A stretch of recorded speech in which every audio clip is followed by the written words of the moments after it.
Hi, welcome to Project Geospatial. I'm Adam Simmons, and here with me, my co-anchor, Darryl Murdock. We have a special guest with us. Darryl, go ahead and introduce our guest and what we're going to be talking about today. Thanks, Adam. Great to have Dr. Chris Tucker, Chris to his friends, and all the rest of us on the podcast today.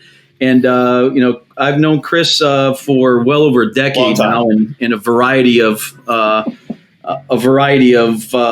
guises. So, Chris, welcome to the show today. Thanks for having me, guys. I appreciate it. Yeah. So Chris, you've got I'm sitting here holding an autographed copy. Yes, an autographed copy of a planet. Yes, those are the things we're going to talk about today. Maybe, I don't know. When Chris and I get together and talk, we have a tendency to maybe go off topic just a little bit. So Adam's job today is going to be making sure that we stay on topic, right? Good luck. Good luck. Yeah, no problem. So the book that you're holding up is called A Planet of 3 Billion. Between Chris, Darryl, Chris, talk to us, give us a little overview of what that book's about. And I think, Darryl, we got set up for him a number of questions about this too. Yeah, for sure. I actually brought some slides with me today and some videos. And, when you talk through about a complex issue kind of through a geographic lens without the images, it gets, difficult to kind of touch and feel. I wrote a book about kind of an issue that's been plaguing me for the past 20, 25 years, which is really that kind of invisible thing that's right in front of our eyes, which is runaway population growth. Some people have talked about it in the 1950s and then again in the 1970s, and it really, kind of went off grid, whether it's because it's a taboo subject that people don't like to talk about. I always say I grew up in the South, and there they always tell you, don't talk about religion, don't talk about politics, and don't talk about sex in polite company. And unfortunately, population stuff is a combination of all three. So anyways, these are a bunch of issues I've been grappling with. And to me, it's kind of the biggest set of issues that we as a species, global civilization have to grapple with. Awesome. So with that, I mean, it aligns perfectly what's going on in the world, not just based off of your synopsis, but with the current crisis going on too, with as many of the resource constraints that we're all under, right? Right. Yeah. I think the COVID-19 thing definitely tweaks us to think about some of these bigger issues. You've seen those maps, those side-by-side maps of carbon emissions over China before COVID-19 and carbon emissions during COVID-19, where you can see if humans aren't running around consuming and driving, et cetera, then we aren't necessarily creating as much waste. Certainly in the case of that, I like to call it our collective exhaust. So you get a little discussion of kind of the climate change dimension there. And then I don't know how many people come to me and say, oh, Chris, you got what you wanted with COVID-19. I'm like, what? And they go, well, you think the planet can only support 3 billion humans. And I'm like, right. But global pandemic is not a strategy, right? It's immoral, inhumane. This is not the kind of thing that you would want to bake into a strategy to get us down to a population that the Earth could actually support. And the other thing I always like to point out is, the scale of this tragedy is absolutely massive. You would never want to have this many people put in harm's way, suffering and potentially dying. But these numbers, in terms of our annual runaway population growth, are actually infinitesimally small. And if you go back, as I will, probably when one of these slides comes up, if you look at the population curve between the Spanish flu, World War I, the Spanish flu, and World War II, with all of the death and destruction that we had, it's barely a blip in the larger upswing of population. So, we could lose a lot of people, millions, tens of millions of people to COVID-19. And then next year have 100 million COVID-19 babies, right? Since we're all at home and actually seeing our spouses. And so I think it's important to put these really big numbers and these really grave issues in context of each other. No, absolutely. So, Darryl, how about you take it from here in terms of let's dive into the book a little bit. Yeah, so Chris, I jumped way ahead in the movie because one of the things I like about the style of the book, to set the stage for our listeners, is that it is very conversational. You can approach it from a lot of different directions. That's my take on it. And I tried to kind of read it as a academic piece, and then I tried to go through it as kind of a thought piece, and then I went and tried to dissect it a little bit, right? So I jumped all the way ahead in the movie here to the opening stanza of chapter 9, right? Okay. Chapter 9, which is entitled "How to Bring the Population Down to 3 Billion," right? Because the title of the book's A Planet of 3 Billion, right? Right. So let me just read this sentence to you. Or two sentences, and have you respond, right? So this is not just another book about overpopulation. It is about the carrying capacity of planet Earth and how humanity can bring our total population in line with our planet's ability to support us. Kind of, in my mind, it was what I was looking for, like a single blurb that we can start with that sort of summarized what I read. Right. So what do you think? No, I think that's a good one to start with. I always like to say I really dislike the word overpopulation. And let me tell you why. So many people go, oh, we're overpopulated. This is really bad. And I go back to them. I say, okay, in what context? Like, how many people do you believe the Earth can support? Right? Because overpopulation is a numerical concept. And so if you believe we're overpopulated, you must have some concept of how many people the Earth can actually support. And they look at me and they're like, I don't know, never even thought about the issue. And so, there's been a lot of this kind of alarmist hand-wringing discussion that sometimes, really gets a bad taste in my mouth. You'll see a picture of a bunch of black or brown people from another part of the planet in a big crowded slum, and they'll be like, overpopulation, the biggest risk to the planet. And they never take like a big crowd of well-dressed white people at the country club and say, overpopulation, the biggest risk to the planet, right? And so there's this big swirl of kind of difficult issues out there that I think we don't discuss because it's taboo, but yet we're so quick to jump to the word overpopulation. And I think what's really important for us to do first is to level set and figure out what the baseline is and ask that question, how many people can the Earth support? It'll probably come up if I bring up any slides later, but there was a famous book by Joel Cohen in 1995 and a lecture that I went to as an undergraduate when we launched the Earth Institute at Columbia. And he gave his lecture, how many people can the Earth support? And I sat there as a kid going, like, what class would I learn the answer to that in? Right? Not English, not geometry. It's not in your history class. And so he was a population scientist who I think 25 years ago laid out the most important issue for us to grapple with as a global society. But yet none of us picked up that, mantle and ran with it. Right. So really this book is kind of my response to that rallying call 25 years ago. And curiously, actually, I've read the book. I have it on my shelf over there. I didn't think he gave us an answer, a useful answer. It was an interesting discussion, but he gave us the most important question for us to be grappling with and not really an answer. So my book is kind of an attempt. I think it probably took me a decade or 15 years to even get to the point where I thought I had an answer. And then, you talk to your friends in a bar over beer, about the big issues of the planet and say, oh, I'll tell you what I think the issues are.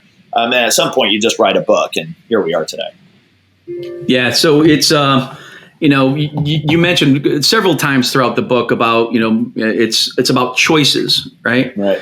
Maybe you can talk a little bit about, because what I really like about the book is that the reason I started in chapter 9 is you really you used all the time getting up to chapter 9 to really set the stage about what the science is, what the political landscape sort of looks like, and some of the thorny issues that you have to basically put in a great big stew and stir, right? Yeah. Yeah, well, actually, I'm going to use a couple of the slides I have just because I think the visuals matter to answer that question, right? So, when a lot of us think about the Earth, remember last year was 50 years since the Apollo mission, right? Or, going to the moon. And it was in that process that we actually kind of came up with the term blue marble for the planet, because, from afar, the planet looks like this, looks like a blue marble, 70% ocean, big swirl of land, whatever. And this is a lot of how we think about the planet. Or we think about it this way, right? Because we buy globes for our kids, or we have them in our classrooms. Some of us map nerds, look at all my maps behind me. We love this stuff just, to think about the world all the time. But this is about the political borders, like what countries are bigger, which ones are smaller, what borders did we fight wars over, formed by various treaties. But I would argue that, this is the most important view of the world that we should be raising our children on, raising our grandchildren on, but we don't. This is called the ecoregions map. And if you Google ecoregions 2017, it's actually a fairly new formulation based on decades of work by biogeographers who are trying to understand those unique geographies that comprise unique they're ecoregions, where those ecosystems are, and they are very specific constellations of flora, fauna, terrain, climate, singular flows of water, etc. When Florida goes by at the bottom, you see a little blue spot. That's the Everglades, right? And I grew up just north of that. And when you live in a place on the planet, you actually kind of know the names. Maybe it's a colloquial name. Maybe it's the big scientific or cartographic name of that ecoregion that you live in. But those of us on the other side of the planet, we don't know the name of that place in Central Asia, that very unique place. And if it happens to be destroyed by some industry or by climate change or some other human action, we're a bit oblivious to it. So I think it's really important to understand, like when we say, what is the carrying capacity of the planet? First, you got to say, what's the planet? And I would challenge people to think about the planet this way, because this is what we've done to the planet, kind of to your point, Darryl. The human footprint on the planet is much bigger than the carbon footprint. That's something you'll hear me say all the time. And so, the black, I'll do the little road network. Those are just major highways, not all the big road, not all the small roads. Because if we did the small roads at this scale, the whole map would be black, right? The red is where you have dense human population. But the dense population is actually overwritten by some of the other layers. You know how maps work. It's, what the latest layer was drawn on top. So the black smudges are intensive agricultural development. That means, the historic wildernesses that were once there have been deleted in order to have crops. And I came from an agricultural family, so I'm pro-agriculture, but you do need to understand that it comes at a cost, right? We have actually deleted the historic wildernesses that are there.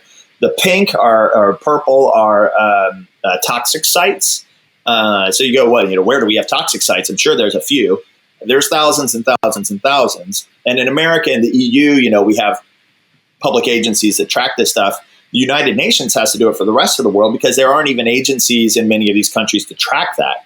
And so this is self-reported. The little caveat at the bottom of the Davis set is, I'm sure this is only about half of the toxic sites because this is based largely on self-reporting. The orange on the coastline are dead zones, the more than 400 dead zones where urban and agricultural runoff have created insufficient oxygen in the ocean to actually sustain marine life. And then the big yellow swaths are the giant 5 continent-sized garbage patches that are out there. So, we've all read articles about each of these things, and we go, oh, that's bad. Oh, we shouldn't, burden our planet so much, and we should change our habits. But collectively, just with 5 layers, this is what you get. So if we started cataloging more and more and through a geographic lens, you really start to understand how we're burdening our planet. So here we are in 2020, right? And you're talking about, where we are in 2020. I think one of the points that you make in spades in your book is, when do we start talking about what is the baseline that we should be addressing, right? So we're living here and now, so it's easy to basically put a pin on the timeline and say, okay, as of April 17th, 2020, here's our baseline. Yeah. But look back 50 years in terms of what the fisheries were producing, and then look back 50 years before that and what they're producing and what the forests look like, and look back 50. So, right. So the concept of accounting is something that really kind of came across. Can you kind of talk a little bit about that, Chris? Yeah, for sure. There's actually you use the word baseline, and that makes me think of the shifting baseline syndrome is one of my first footnotes in the book. It's a concept. If anybody's on YouTube right now, go search for Daniel Pauly, shifting baseline TED Talk. He's a fisheries scientist who was trying to get people to understand that our baseline understanding as individuals of kind of how we burden the environment is something we're born into.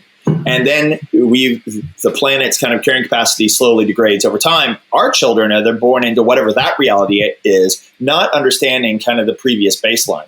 And so he was a fisheries scientist. I think I have some slides I might show later, who did the archival work down in Key West to show that, Grandpa would say, I caught a fish this big. And you just think he was crazy. You're like, and there's no way Grandpa caught a fish except then you saw a picture of it. Right. And you can't get those fish anymore, right? At least of that species. Yeah. Right. And so, but it's not just about fisheries, right? It's about, people saying, Washington, D.C. used to be much more green. I feel like we've cut down the trees. And you're like, well, let me show you historic Landsat data, right? Over just since 1974. And you can show all you have to do is live in Northern Virginia, which is where we currently are, and go just a little west of where we are out by the Dulles Airport and take a look at what used to be forest, right? Right. And so that is true for everything, right? It just seems like there weren't as many toxic sites as there used to be. That is absolutely true. But unless you've mapped it over time, which is a complicated process, but it's also something where not all the data is readily available, then it's hard to understand. I mean, I'd love to just show, I think the next video, like this is important. This is a different time scale than you're talking about. But I think it's important because it shows you how fast the baseline's been shifting on all of us. This goes back 100,000 years, and you can see about 10,000 years had innovations of farming and, populating small villages, urbanization, you might call it, so that by 1 AD, as I like to say, the birth of Jesus, at 1 AD, you had about 170 million. So our species had below 10 million people, for 100,000 years, maybe 1.2 million years. And then you get this rapid uptick to 170 million. And this is about a minute, but you'll see Darryl, you'll see all your favorite moments in history here, right? In a minute and a half. So you sit there with 170 million people, Han Dynasty, Roman Empire. It's not like nothing was going on, right? Great literature, vast armies, great wealth. You had the Silk Road actually transecting all of Eurasia. But it's not like population was out of control. You're going decades. And even you see a decline there between 300 and 400 and even 500 AD. So population was not out of control. The world was what it was. You had more population density over in Asia because of the introduction of the plow, the organized administrative agricultural state in China and parts of India. So, they had a lot more stuff going on than when Europe was kind of a backwater in a way, right? But again, right? So 1,000 years has gone by and we've only jumped 100 million people. But you start seeing the clock change quite a bit here. First, you get yet one more dip when we hit about 1,300. And we all know why, right? So it pops up and we have the Black Plague. Don't want to draw any comparisons to COVID-19. Hopefully there's not an impact similar to that. And then it's picking up, but not a massive change until something went on in about 1700 with the Industrial Revolution, the Agricultural Revolution, the Scientific Revolution, the introduction of medicine, like all these things that innovations that spread across the planet. And we hit 1900 and you say it's still not that bad, right? I just showed you World War I, Spanish flu, and World War II didn't put a dent in it. And things just took off since, let's say, 1900. One little exercise I like to I'll ask people in an audience, what was the population when you were born? Just Google it. Google your age, the year of your birth, and what the population was, and you start hearing the gasps in the room, right?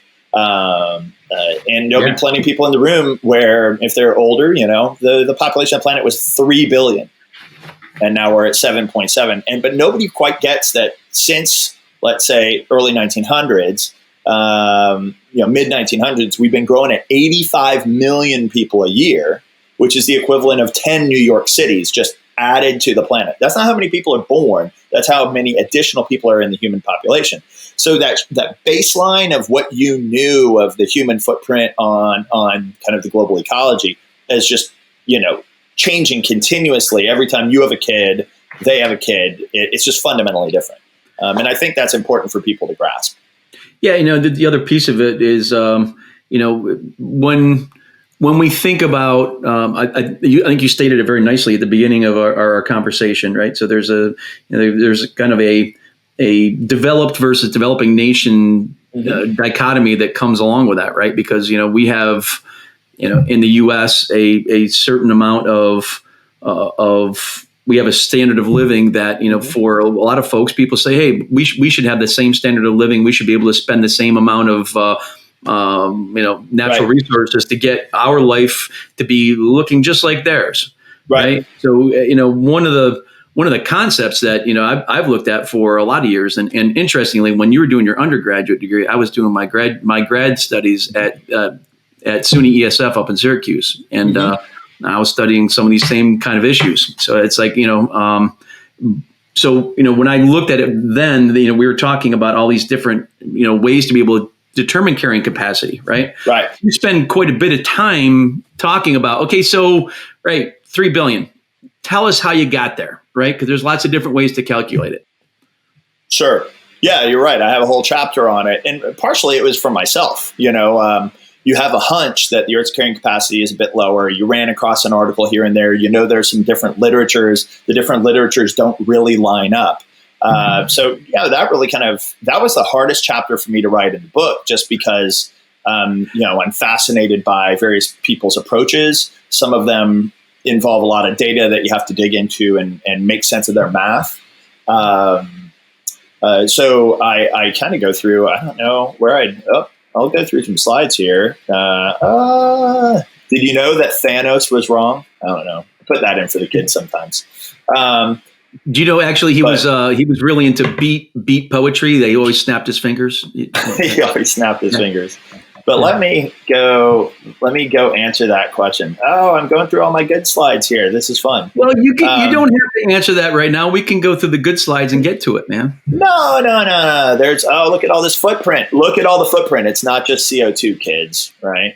But I think it's really important to understand these kind of 5 different ways of calculating the Earth's carrying capacity.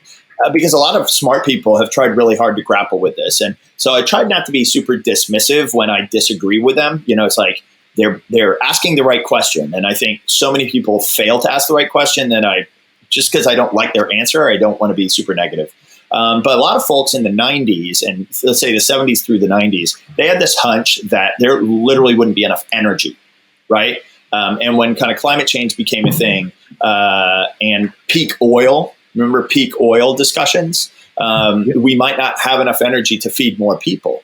So there were people that said, based on our energy thesis and all of our complex calculations, even if people consumed way less than what an average American does today, we think that the planet could only support like 2 billion people. And you read that and you're like, that's harsh. We wouldn't even have enough energy. And so I think a lot of things have changed, certainly in the oil markets. It may only change until about 2100, when other people have theses that we may run out of oil, fossil fuels by then. But also the whole renewable thing has occurred since the 90s in a big way. So I believe their math is wrong, and I'm somewhat dismissive, though hopefully politely dismissive. There's another group called Planetary Boundaries Thesis folks out of I want to say the Stockholm Resilience Center. I'm going to get that wrong. I always get it wrong.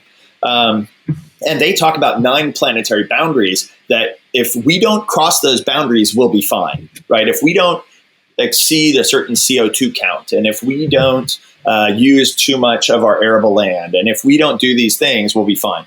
Which I disagree with. I think it's I guess I'll say which I agree with, but they refuse to answer the question how many people the Earth can support, as though somehow we could have an infinite number of people and we'll just continuously have technological innovations that reduce their footprint not just to zero but to negative, right? Because our mere existence deletes ecological resources, like I showed in some of those maps earlier. So, they're interesting, and they're really not geographic at all, which I find annoying.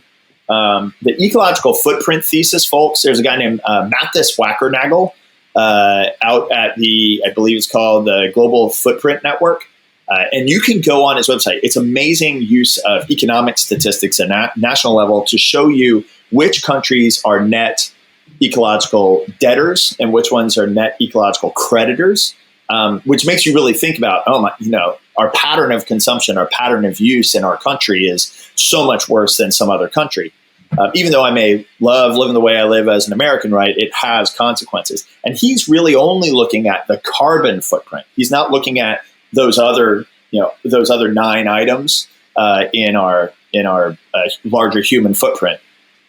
So, but at least he gets a bit geographical, right? So you can see where in the world we're really putting pressure on our planet. It's a long wordy name, but these geographically explicit biocapacity thesis folks, Darryl, you and I were talking before we started shooting this thing, and this is, our friend Ben Tuttle was doing this work as a graduate student. I had no idea. And when we were talking on vacation, he's like, let me send you some articles, right? So it turns out there's a whole satellite remote sensing geography community that has taken on this very hard question. But they're really looking at it less from carbon consumption and more from a paving, impermeable surface. Like, how much of the planet have we deleted and just paved with concrete and asphalt and built structures? And it turns out, in a way, that's a more useful proxy in some ways. And so I really synthesize all these into my P3B thesis, right, on why I think the planet can only support 3 billion. And again, if I go back to Mathis and the ecological footprint folks, if you ask them how many people can the Earth support, they basically demur. They're like, I don't want to answer that question. But if you take their math and flip it backwards, he has a great article on if we were all Swiss, because he's from Switzerland originally. And if you do that math, if we lived as the Swiss do, not us profligate Americans, right? The Swiss are hardly suffering over there. So if we lived as the Swiss do, it's sub 2 billion, right? The Earth could support sub 2 billion without accruing additional long-term ecological debt. So, I kind of put that all in a blender, to be polite. And I come up with a number that's actually quite low. Probably more in the 1 billion range, 1 to 1.5 billion. But with, I'm a technological optimist. I believe there's a lot of technology between now and 2100 that would allow us to eke out a 3 billion number. So I hate to say it, but 3 billion is my optimistic number. And it's much more optimistic than the math should actually encourage me to come up with. So in order to be able to get to any of the math, one of the things that that you deal with in a number of different segments in the book, and it's something that you and I talked about previously, is just a ginormous amount of waste, effluent, however you want to be able to name it, right? And right. In the earlier video that you showed, you talked about the large, dead zones in the ocean, et cetera, right, where we have nothing but like these massive floating pieces of plastic, right? Like these plastic islands.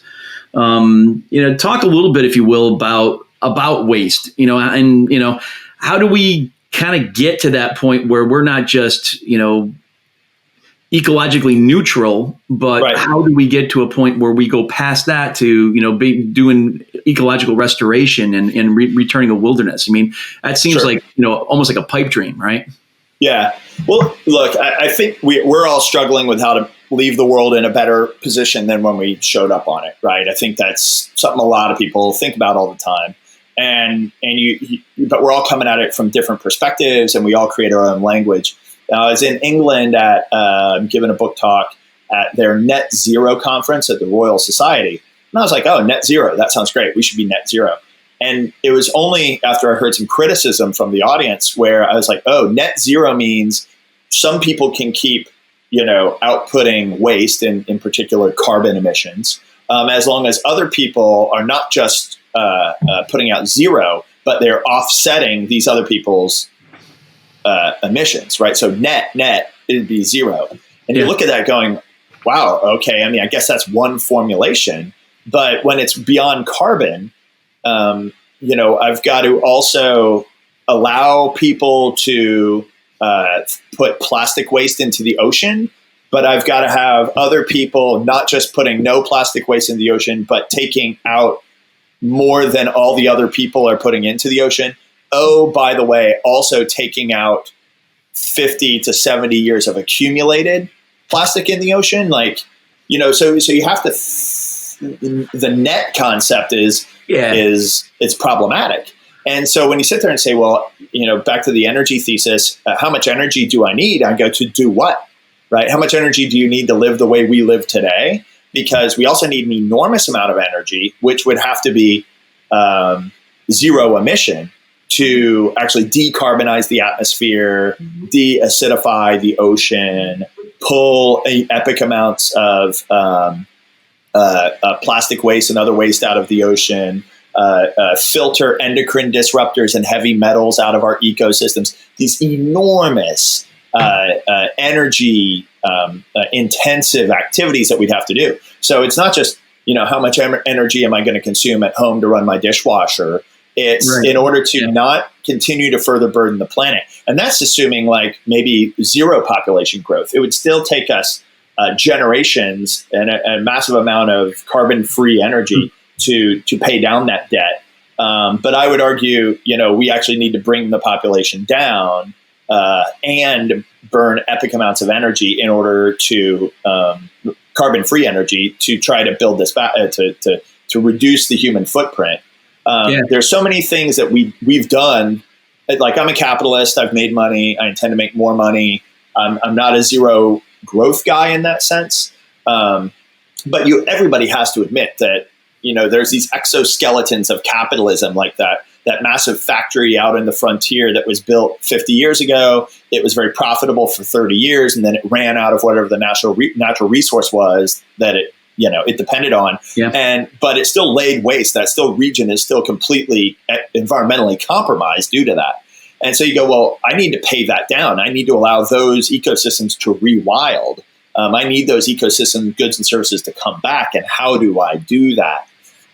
So I think it's a cultural project. It would be a multi-generational cultural project to not only, bend the population curve and reduce our kind of individual ecological footprint well beyond our carbon footprint. But then we have to do all these things to restore and rewild our planet so that it has the capacity to support our species over the long term. So I got a bone to pick with you. Yeah. So the one piece I thought you're going to put in here that I didn't see. Well, you can expect it. I got to have at least the book are on this slide. Yeah. No. It's really it's sort of it's related, but it really kind of is the underpinning of your background, right? In economics, right? So I'm really curious, and seeing how I didn't see it in writing, and maybe I just missed it in a footnote. I don't think so, but your ideas of how to incentivize from an economic standpoint people to reduce. Yeah, I don't want to say that's a minor issue because it's big, but I often feel like there's so much airtime given to those issues that there's silence on some bigger issues. So to your point, right, had we put a price on carbon 2-3 decades ago, then we would have reshape the cost structure of these various industries and encourage innovation that would be more green. I think there's no doubt that that is true. Well, we tipped our toe into that, right? With the carbon trading that was being done out in Chicago, right? We gave it a little bit of a swing, but even broader than just a carbon issue, right? So you do talk a little bit about an exemplar or a potential exemplar in the Finns. Can you talk a little bit about the Finnish economy and what sure? And so there are folks, the Finns and others, that are focused on trying to create what they call a circular economy, where my waste becomes a raw material input to the next production. So if you can create a 100% circular economy, you no longer need to exploit additional resources or additional portions of the planet's natural bounty in order to fuel human need. And I think that's absolutely true, right? People often say reduce, reuse, recycle. I think truly, I love the formulation rethink, reduce, reuse, recycle. Because what we have to really do is rethink our supply chains in kind of fundamental ways in order to reuse and recycle. Reduction, we could all reduce. I mean, I could consume less 100%. I know my family could. We try to be good. We may be better than most, but who really cares, right? The fundamental rethinking has to do with creating things like a circular economy. But like you said, you have to create incentives for that. In the Finns case, there are public incentives that are really going after that. We, I think, as a global society, have struggled with and fumbled the ball on pricing carbon. There's a gentleman down in Australia, I always forget his name, who is advocating putting a price on plastic. And if you think about it, right, we all grew up, well, I don't know about all of us, but I still remember recycling those Coke bottles, right? And there was a incentive. There was a 5 cent, whatever it was. You could take it back, and you would get enough to buy one more Coke out of the 10-cent Coke machine in the church basement, right? And that's when glass was the thing. And then I remember aluminum really became the thing. And then somehow Coke and all these companies decided it's cheaper, faster, better, for whatever reason, to do plastic, right? And that has accelerated all this. And there was never an economy put on pricing that plastic so that it didn't go in the landfill, it didn't go in the ocean. But again, back to my 10 components to the footprint, we would need to price all those, right? We would need to price the actual nitrogen and phosphorus that we're putting into the ground that's leaching into our water systems, that is creating the eutrophication of our rivers and massive dead zones in our oceans. That's because we're throwing in fertilizer and other nutrients into our agricultural system, and we have similar nutrients flowing out of our urban systems into the water, and we don't price it. Therefore, it's just some negative externality, and it happens. So let's just ignore it because it's largely visible. So yes, I agree. Those incentives need to be there, and I do gloss over that a bit. But mostly I gloss over it because there's, I think, too many folks think somehow all of the innovations are going to come out of the public sector. I'm a big supporter of the public sector and funding R&D through the public sector and innovations through laboratories and things like that. But the truth of it is that the innovations at scale have to come through companies. And there are many companies out there. It is their business to burn fossil fuels. It is their business to put things in plastic bottles or to create plastic. They have no incentive, and they really won't change what they're doing until they're displaced by what an economist might call Schumpeterian competition or creative destruction. Joseph Schumpeter in the 1930s came up with the term creative destruction. And if you really look at, how real change occurs at macro scale, the automobile displaced the horse and buggy, right? Lots of buggy whip manufacturers were put out of business because of the automobile. And what we really are going to face over the next 100 years is which industries are going to be put in the grave by new innovative industries, not just by government regulation and things like that. Because there's a lot of politics around making public decisions that put in, existing profitable businesses and existing employers out of business. There's less politics around, well, that company just ate your lunch in the marketplace. So I think there's a lot of role for private sector innovators that are concerned about how to make our lives better as consumers and citizens, while also making the world a better place from a sustainability standpoint. And I think ultimately what you're going to see, yes, we should price carbon. Yes, we should regulate emissions. Yes, we should do all those things. But it's going to be some innovator that comes in with that new energy source that annihilates fossil fuels almost overnight. And I think if you look at the history of technological change, that's what happens, really.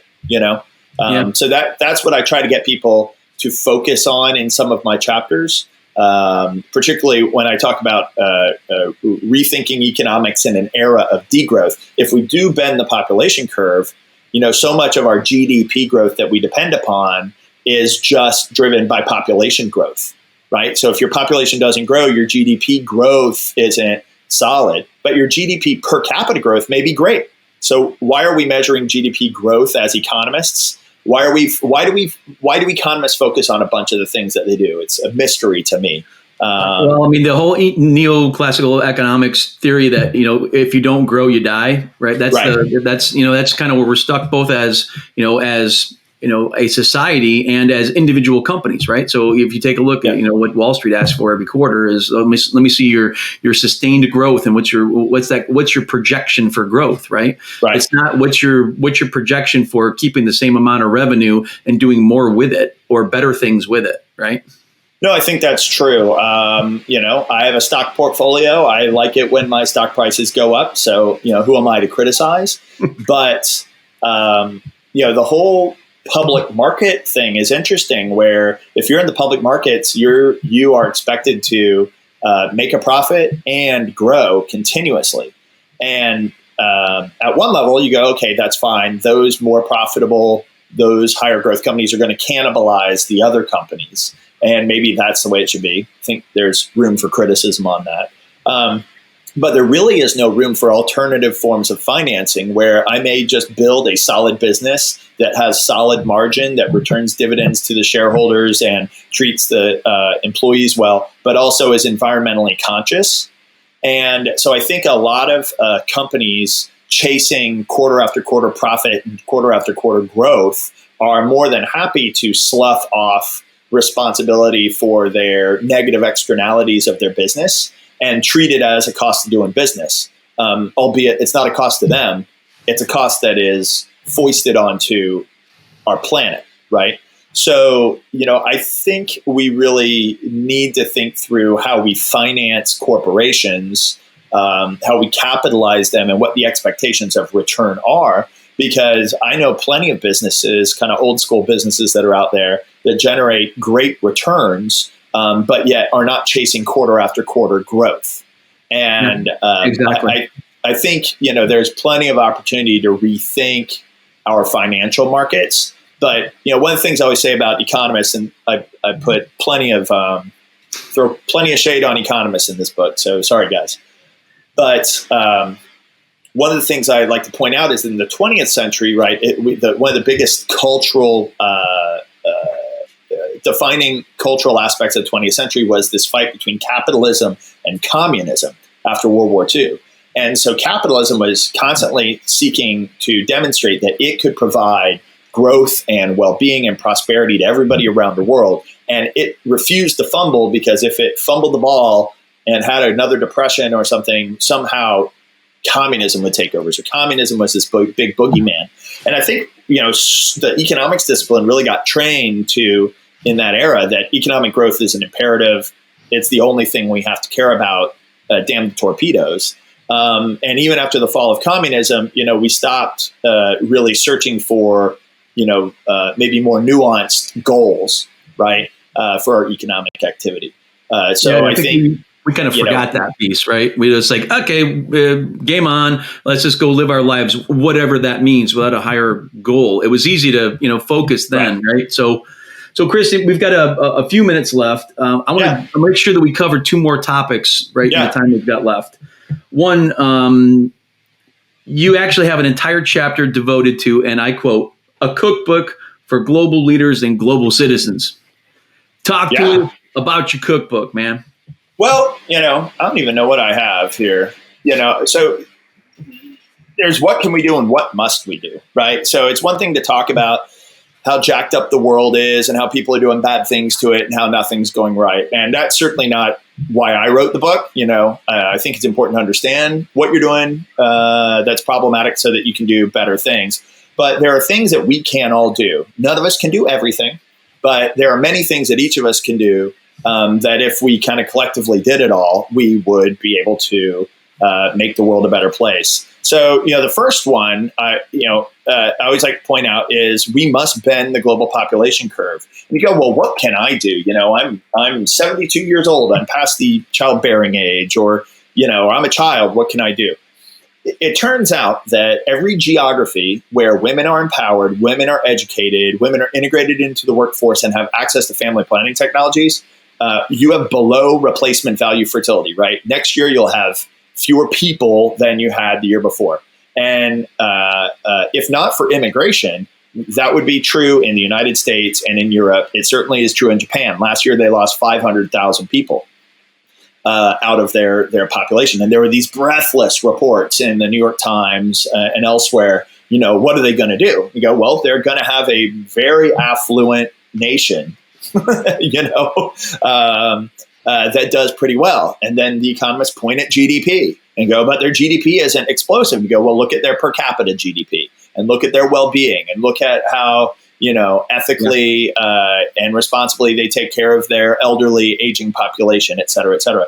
So, I think the first thing we need to focus on is bending the population curve. And all of us can get involved at home and abroad and thinking about how to empower women, educate, integrate them into the workforce, and give them access to family planning technologies.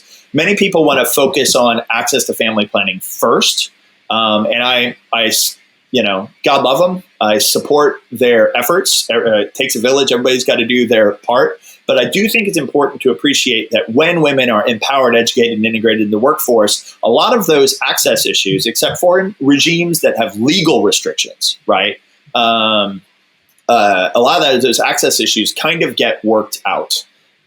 So, I don't want to underplay the access to family planning technologies, making these things available around the world. But I also don't want to talk about that in lieu of women's empowerment. So, if you've got a favorite country that you visit, or, you've had students stay with you, or your kid wants to go into the Peace Corps, et cetera, there's many ways to engage in a global dialogue about empowering women. So I think that's really one of them. We've really got to reinvent this economics for an era of degrowth. And you go, well, I'm not an economist. Well, it doesn't mean you can't criticize how companies think about this stuff, the companies in which you're a shareholder. It doesn't mean that you can't castigate your journalists and reporters in the local newspaper who say, we have to have babies, otherwise, the world's going to implode. There's lots of ways for you as an individual, I think, to engage in this dialogue, though there certainly needs to be some higher level thinking also. I think collectively, I have a whole bunch of things around deindustrializing and rewilding.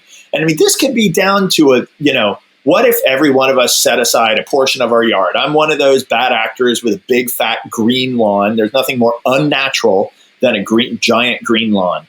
But to rewild with native plants, to allow for pollinators and bees and everything to come back. That's like a small scale thing. But if all 250 houses in my neighborhood set aside a piece, it would actually lead to quite an amazing net effect. And there's a lot of stuff in the literature about that. But as a community, you look at these old gas stations that haven't been used in 20 years on the side of the road, but it's still paved asphalt, right? How do we think about our zoning? How do we think about our public investment to say, no, that massive acreage there that no one uses for playing fields shouldn't be mowed every day? One of the things that pisses me off, Darryl, is highway departments. Yeah. They sit there, they've taken endless miles of forest, mowed it down, paved it, and then they pay dudes to actually mow the grass over and over and over instead of letting wildflowers for pollinators grow or letting trees grow to sequester carbon or all of these things. And I just don't get it. I mean, it maybe it's a bad idea from the 1960s that got written into law that we must pay money to continuously annihilate the planet or keep the planet from rebounding. I don't know. But there's this map is actually from the World Resources Institute. And somebody asked the question, where could we reforest, right? Well, not by like mowing down cities, but like where are open areas that we could reforest that used to be forest? And they did this analysis. Turns out it's the equivalent of all of South America could actually be reforested through various methods. And so you sit there and go, well, why aren't we just doing that? Like that's good for carbon. It's good for reinitializing kind of historic habitats for 1,000 different reasons. So I think undoing dams. You know, and if somebody wants to go hug their hydroelectric dam, that's going to go down in history as one of the worst ideas of the 20th century, where we've just annihilated all sorts of aquatic ecosystems that we actually rely on as a species. So solving our power issues could actually solve a lot of that stuff. So I have a whole list of these things in the cookbook also. But probably the biggest thing is unwinding kind of this global geography of humanity's waste. You saw the maps. This picture is, just some ocean garbage. Everybody, I think, has heard about that Dutch kid. He's probably in his 20s now, Boyan Slat, who he did like a Kickstarter or something to raise money to figure out how to collect ocean garbage. And so remember, we didn't even know there was ocean garbage until 1996 when this guy, Captain Moore, an American captain, was crossing the Pacific and he looked overboard. I guess for some reason he wasn't at the helm. He was down on deck, and he looked over and said, damn, there's a lot of garbage. And he just kept seeing garbage go across all of the Pacific. That was in 1996 or something like that, 25 years ago. It wasn't until 2017 or 2018 that this kid Boyan Slat actually successfully collected some garbage out. So it took us like a quarter century as a species to figure out, how to do something about it. And it's just one kid doing it. It's absolutely ridiculous. So I feel like the Fukushima incident was also a big awakening point for realizing how much garbage was in the ocean as well for a lot of people. Yeah. No, for sure. So, I think unwinding this is going to be one of the biggest things. And it's not one project, right? It's many, many projects. So if somebody said, like, look, I'm not having any kids, or I already had my 3 kids, I can't help with bending the global population curve, and I'm not really a tree guy, so I'm not going to, rewild things, but I'm an oceans person, or, I don't like heavy metals leaching out of, industrial processes into my local water. Like there's 1,000 interventions one can do. And I just feel like it kind of sucks that those people have been tagged environmentalists, and those darn environmentalists. It's like, roll up your damn sleeves and like un-F the planet just a little bit. Like there's a bunch of bad stuff going on right there. Carve out 5% of your time doing that. And I don't know. That's definitely pieces in my cookbook. And in net, we have to pay down the ecological debt before it comes due. I often use the metaphor of a loan shark. We've taken on this ecological debt as a loan, right? We wanted all these things. We wanted all these great consumer things, all these great fruits of industrial processes. And in doing that, we accrued this ecological debt. At some point, it's going to come due. And you know how loan sharks work. They either break your knees or kill you, right? And that's kind of where we stand as a planet, that I think we need to do it. But, kind of back to your point, Darryl, the shifting baseline. I'm a geography guy. You're a geography guy. A lot of people listening might be geography people. The only real way we can share like what I knew as a kid with my grandchildren is through kind of maps that in a detailed way show you what your city or your region or, whatever looked like 25, 30 years ago, and show that over time, spatiotemporal data, whatever.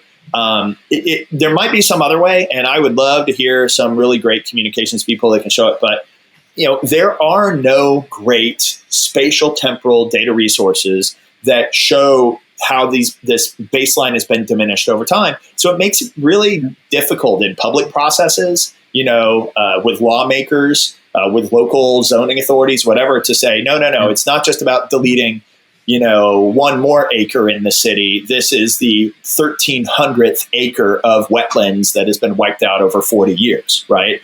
And unless you can show that, it just ends up as Groundhog Day, kind of like living under COVID-19, right? Like it just ends up being Groundhog Day, where every day is just like, the same day we had before. I've been in this basement before. How did that happen? Right. So you got, in your Appendix A. Yeah. First sentence, man. This book is a call for participation. So tell us a little bit about Map Story and tell us a little about planet3billion.com.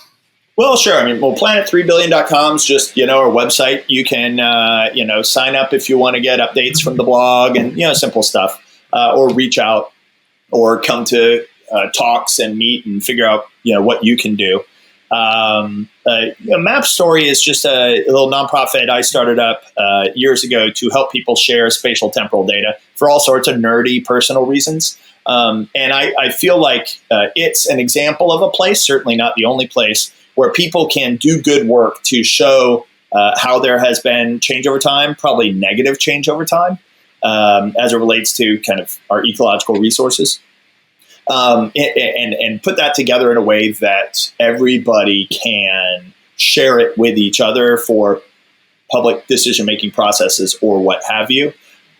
There's a lot of data that we just don't have. We have enough data to know that things are bad, but we don't have the level of data necessary to convince people at like a very local level that they need to do something, or they need to change how business is done in their region.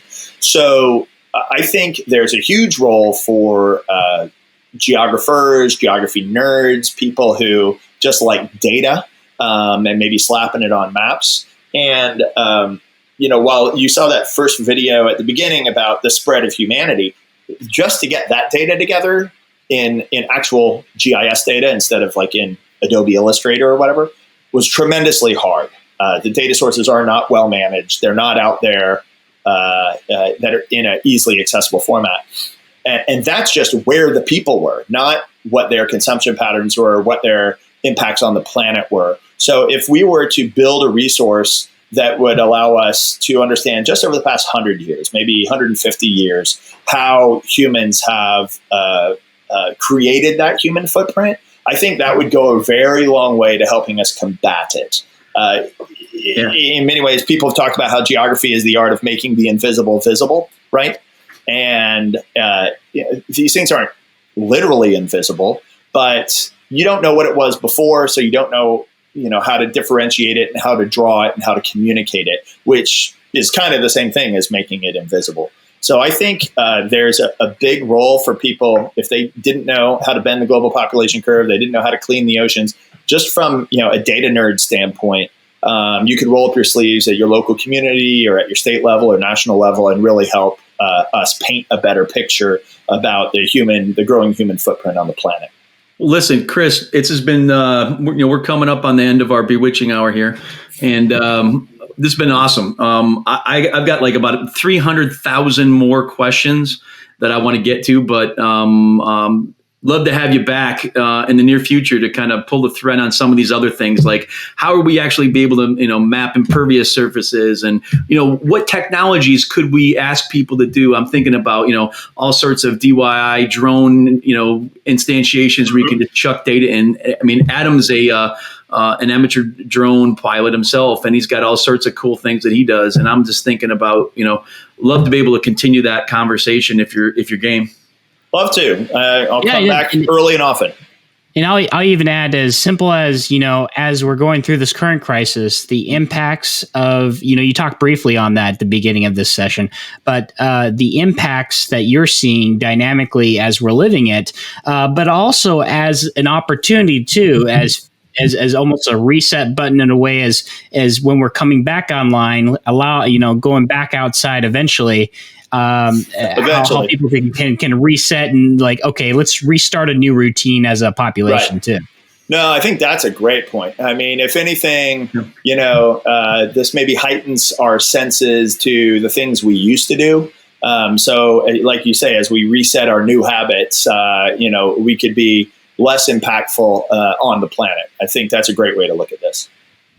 Well, thank you very much, Chris. And Darryl had a much wider set of questions for you. Honestly, I have the book on order, just didn't get here in time. We'll have a whole other podcast just for you. There you go. No worries. Thank you very much. And Darryl, any last minute words? No, I just thank you also. And, let's keep that dialogue going, and, planet3billion.com and mapstory.org. And you can find Chris on either one or both. That's right. And I'm on Twitter too.